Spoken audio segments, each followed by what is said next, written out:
دہشت گردی جو ہمارے یہاں ہو رہی ہے نا، یہ زیادہ تر اس کے اندر افغانستان کا ہاتھ ہوتا ہے. افغانستان سے دہشت گرد آتے ہیں وہ لوگ، اب پتہ نہیں، ہم تو ان کو اپنا بھائی سمجھتے ہیں، لیکن وہ ہمیشہ جو ہیں ہمارے خلاف جو لوگ ہوتے ہیں ان کو سپورٹ کرتے ہیں.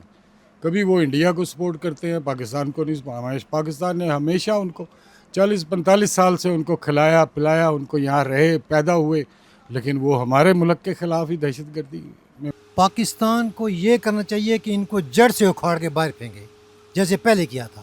اب بھی کر فوری طور پہ ایکشن لینا چاہیے، 1 منٹ کی دریغ نہیں کرنی چاہیے، سیدھا جیسے پہلے کیا تھا.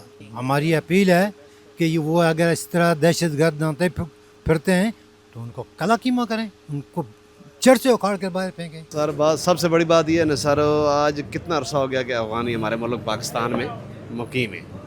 جب ان کی یہ بات آئی کہ یہ اپنے ملک کو ابھی مطلب ان کے ملک کے حالات ٹھیک ہیں، ان کو اپنے ملک جانا چاہیے، ٹھیک ہے. دوسرے جو طالبان ہیں وہ اس میں زیادہ تر مطلب اس چیز میں وہ ملوث.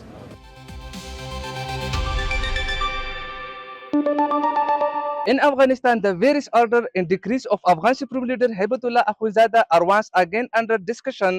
According to media report, several past directives considered strike or unusual either could not be fully implemented due to political challenges, gradually lost their effect over time.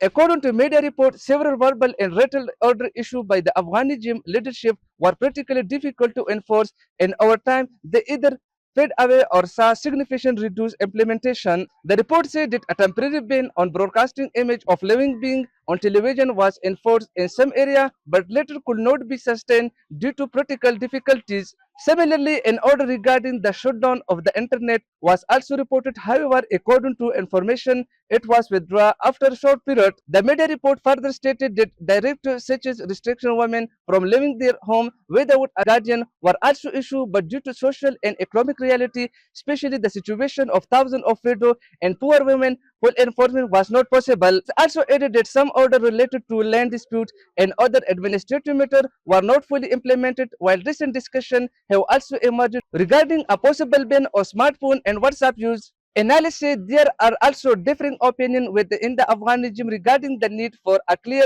mechanism and alternative system for implementing such directive. Otherwise, full enforcement remains practically difficult. Experts say the implementation and practical impact of this directive will depend on coming period and government strategy and ground reality.